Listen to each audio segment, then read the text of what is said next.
மோட்டிவேஷனை தேடி நிறைய பேர் நிறைய விஷயங்களை பார்க்குறாங்க, நிறைய செல்ஃப் ஹெல்ப் புக்கில் மோட்டிவேஷனல் புக்ஸ் எல்லாம் படிக்கிறாங்க. ஆனால் முருகனே ஒரு மோட்டிவேஷன். ஆமாம், அப்படி மோட்டிவேட்டிங்கான முருகனை பற்றின ஒரு கதை அற்புதமாக. அவர்கிட்ட முருகப்பெருமானுடைய தெய்வங்கிறத தாண்டி அந்த அவர் பார்க்குற விதம், பழம் தேடி சாமிகிட்ட போகிறார், சிவபெருமான்கிட்ட பழம் வேணும்னு கேட்குறார். இவர் தான் உண்மையாலுமே ரூல்ஸை ஃபாலோ பண்ணது, உலகத்தை சுற்றிட்டு வரணும்னு ரூல்ஸு. விநாயகப் பெருமான் சுத்த முடியாதுன்னு சொல்லி, நீங்கள் தானே உலகம், உலகம் உங்களுக்குள்ளே இருந்தாருன்னா உலகத்துக்குள்ளே நீங்கள் இருக்கீங்க, உங்களுக்குள்ளே உலகம் இருக்குது, உலகத்தை சுற்றி நீங்கள் இருக்கீங்க, உங்களையே சுற்றிக்கிறேன்னு சிவனையும் பார்வதியும் விநாயகர் சுற்றிவிட்டார். முருகப்பெருமான் உலகத்தையே சுற்றிட்டு வர்றார். வந்து பார்த்தா பழம் அங்கே போயிடுச்சு. நியாயப்படி போட்டின்னு வந்திருந்தால் 2 போட்டியாளர் இருக்கும்போது தான் பரிசு கொடுத்துருக்கணும். போட்டியாளர் வராதுக்கு முன்னாடியே கொடுத்தான்னு முதல் தப்பு. 2வது தப்பு, ஆக்சுவல் ரூல்னு உலகம் சுற்றணும் அப்படின்னா, எப்போ நீங்கள் எனக்குன்னு உண்டானதை அங்கே கொடுத்தீங்களோ உன்னி நான் இந்த இடத்துல இருக்க மாட்டேன், எனக்குன்னு ஒரு இடத்த உருவாக்குறேன் அப்படின்னா ஒரு பாடம் என்னன்னா, நீ எப்போவுமே அடுத்தவங்ககிட்ட போய் நிற்காத, உனக்குங்கிறத நீயே உருவாக்கு. Absolute business mind set. இப்போ சமீபத்தில் நிறைய பேருக்கு அவேர்னஸ் இருக்குது, வேலைக்கு போகக்கூடாது, வேலைக்கு போக உங்களுக்கு ஆள்லையே நில்லுங்கன்னா, அதை முதல்ல சொன்னது முருகன் தான். உனக்கானதை எல்லாமே உன்கிட்ட இருக்கு, ஏன் அடுத்தவன்கிட்ட போய் கேட்குற, நீயே உருவாக்கு.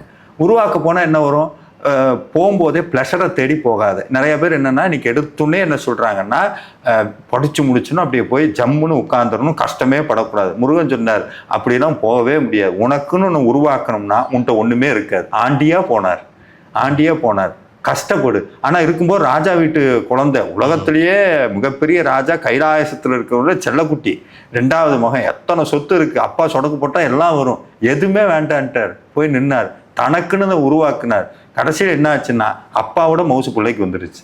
என்னன்னா மலை மேலே போய் நின்னார். அப்படின்னா என்னன்னா, உள்ளதுலேயே உன்னோட ஆசை உயர்வாவை, சின்னதுலாம் ஆசைப்படாத, பெரிதினும் பெரிதுகள் நம்மளுடைய ஆசானுடைய வார்த்தை.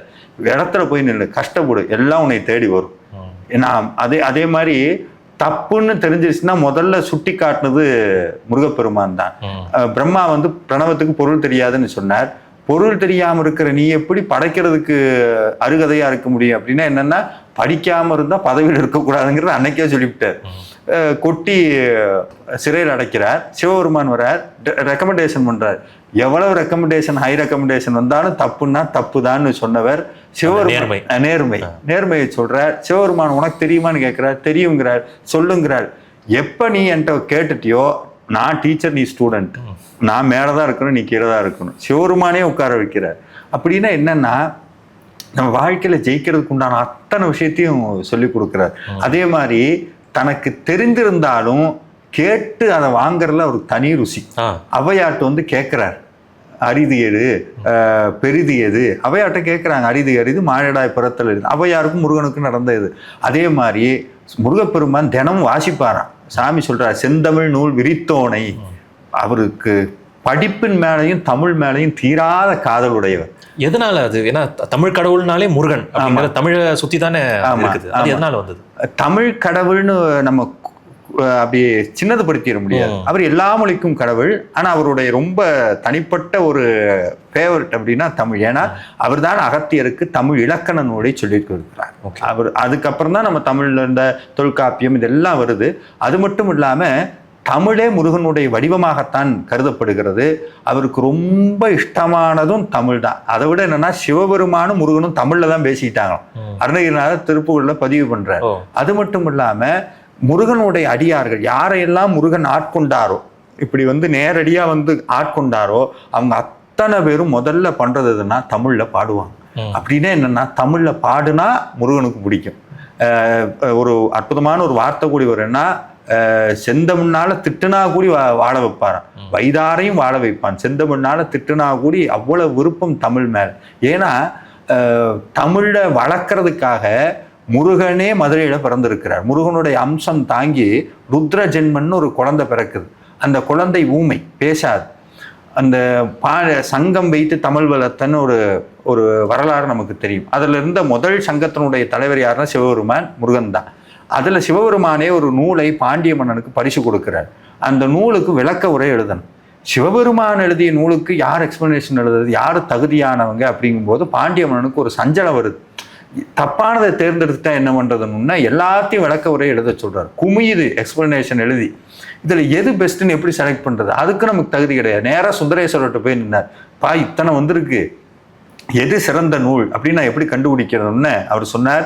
முருகனுடைய அம்சம் தாங்கிய ருத்ர ஜென்மன் ஒருத்தர் இருக்கா, அவன் முன்னாடி அத்தனை விளக்க உரையும் படிக்க சொல்லுங்க. யார் உரையை கேட்ட பிறகு அவனுக்கு கண்ணீர் வருகிறதோ அதுதான் சிறந்த உரை. அத்தனை பேரும் படிக்கிறாங்க. நக்கீரருடைய உரையும் படிக்கப்படுகிறது. அப்ப ருத்ரஜென்மனுக்கு கண்ணீர் வருது. உடனே இதுதான் சிறந்த நூல்னு நக்கீரருடைய விளக்க உரையை தேர்ந்தெடுத்தது முருகனுடைய அருளால் தான் அது நடந்தது. இப்படி எத்தனையோ இருக்கிறது. இப்ப நான் சொன்னேன் கந்தபுராணம் தமிழ்ல இருந்தது, அதை இதுல மாற்றி கொடுத்தார். அதை விட என்னன்னா தமிழுக்கு கிடைச்ச மிகப்பெரிய கிஃப்ட் எதுன்னா இதுக்கு முன்னாடியும் கிடையாது, அதுக்கு முன்னாடியும் கிடையாது, அதுக்கு அப்புறம் கிடையாதுன்னா அருணகிரிநாதருடைய தமிழ். வேற யாரும் அந்த மாதிரி எழுதுனது கிடையாது. இப்போ எழுத போறதும் கிடையாது. ஏன்னா முன்னெல்லாம் ஒரு விஷயம் இருக்குது. ஏன்னா தேவாரம் இருக்கு பாருங்க, தேவாரதெல்லாம் ஒரு இசை கட்டுக்குள்ளதான் அதை பாடணும். ஆனா இது சந்தத்தினால் அமைஞ்சது. நீங்க எந்த ராகத்திலையும் பாடலாம். அவ்வளவு சந்தங்களை தமிழ்ல இருக்குன்னு அறிமுகப்படுத்தியதே அருணகிரிநாதர் தான். அதை விட என்னன்னா மாலை போடுவோம் பாருங்க, இப்படி மாலை ஒவ்வொன்றும் என்ன ஆகும், கீழே குஞ்சம்னு ஒன்று தொங்கும். இது அத்தனை மாலையும் தமிழ்நாடு மாலை தொடுத்த முருகனுக்கு போட்டார்.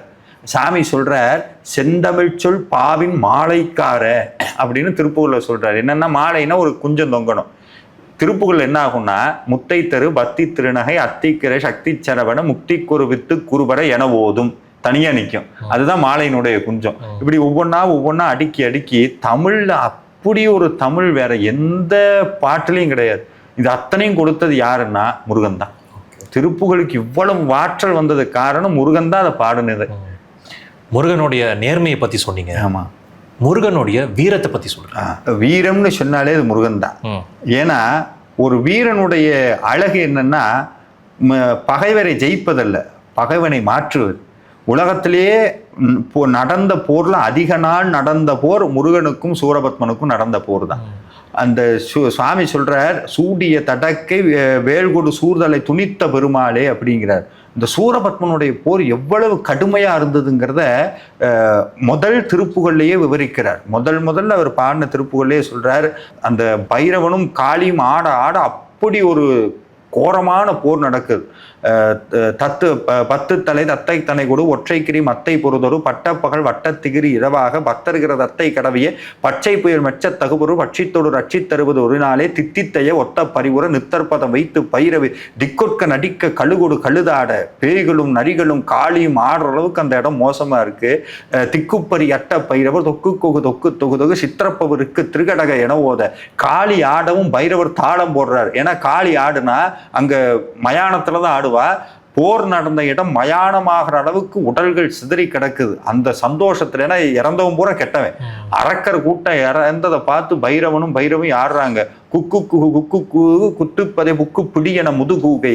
இந்த ஒரு பறவை ஒன்று இருக்கிறது. அது எங்கன்னா நீங்க இந்த படம்லாம் பார்த்தா தெரியும், பேய் படம் வந்தாலே ஒரு ஆந்தை ஒன்று அகர்ந்த மாதிரி ஒரு சவுண்ட் வரும். அந்த பறவையெல்லாம் சுற்றி கத்துற அளவுக்கு கொட்புற்றெல நட்பற்ற அவுணரை வெட்டி பழி இட்டு குலகிரி குத்துப்பட ஒத்த பொறவள பெருமாளு.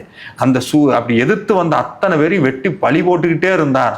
இது எல்லாம் படிக்கும்போது அந்த போர் எவ்வளவு தீவிரமாக நடந்திருக்கும்னு இருக்கு. அதை விட இன்னொன்று என்னன்னா, இந்த குடலை உருவி மாலை போட்டுருன்னு சொல்லுவாங்கள்ல, அதை முதல்ல செஞ்சது முருகன் தான். சினத்த அவுணர் எதிர்த்தரன கணத்தில் வெகு குறைத்தலைகள் சிரித்தேறி கரித்து விழித்தளர மோதும். அதில் சொல்றார், அந்த குடலை பெருத்த குடை சிவத்ததொடை எனச்சிகையில் விருப்பமோடு சூடும். அந்த குடலை எல்லாம் உருவி அந்த வேல் என்ன பண்ணிச்சா மாலை நினைச்சிருச்சேன். இந்த மாதிரி அந்த போர்க்கள வர்ணனை இதை படிக்கும் போது ஒரு கடவுள் இப்படி ஈவிரக்கம் இல்லாம கொள்ளுவாரா அப்படின்னு ஒரு ஆக்சுவலா அந்த போருங்கிறது ஒரு வகையான சித்திரம். அந்த போர் நடக்கிறது உண்மையுமே உள்ளதான்.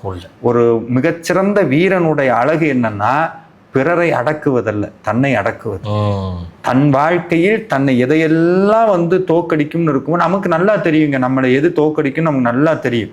காலையில் எந்திரிச்சா ஜெயிச்சிருவான், படிப்பும் தெரியும், ஆனா எந்திரிக்க மாட்டோம். அப்ப எது நம்மளை தோக்கடிச்சது? அப்ப உள்ளுக்குள்ள எதையெல்லாம் நம்மளை தோக்கடிக்குதோ அதையெல்லாம் முருகன் ஜெயிக்க வைப்பார். முருக பக்தி அதையெல்லாம் பண்ண வைக்கும். வைராக்கியம் வரும், ஜெயிச்சாகணுங்கிற வைராக்கியம் வரும், தீவிரம் வரும். கீழே விழுந்தோம்னாலே உள்ளுக்குள்ள வரும். விழுந்தா முருகன் அதான் சொல்லுவார், விழுந்தா கவலைப்படாதே, உடனே சுயறக்கப்பட்டு நான் விழுந்துட்டேன், அதெல்லாம் முருகன் கூட இருக்கான்.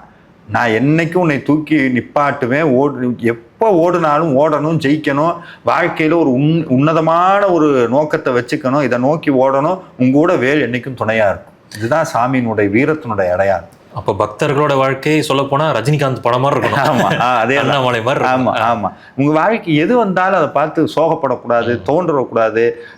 சுவாமி சின்மயானந்தா சொல்லுவார், தயவு செஞ்சு சோகமா இருக்கும்போது கடவுள்கிட்ட போகாத, அது உன் சோகத்தை மேற்கொண்டு நீ வளர்த்துக்குவே, அதை விட்டு என்ன பண்ணணும்னா வெளியே போய் விளையாடுன்றுவார். அது மாதிரி தான் நம்ம சாமிகிட்ட வந்து என்ன வாழ்க்கையில முடியலன்னா முடியலைனாலும் ஓடணும். அதுதான் முருகன் திருப்ப திருப்ப சொல்ற விஷயம்.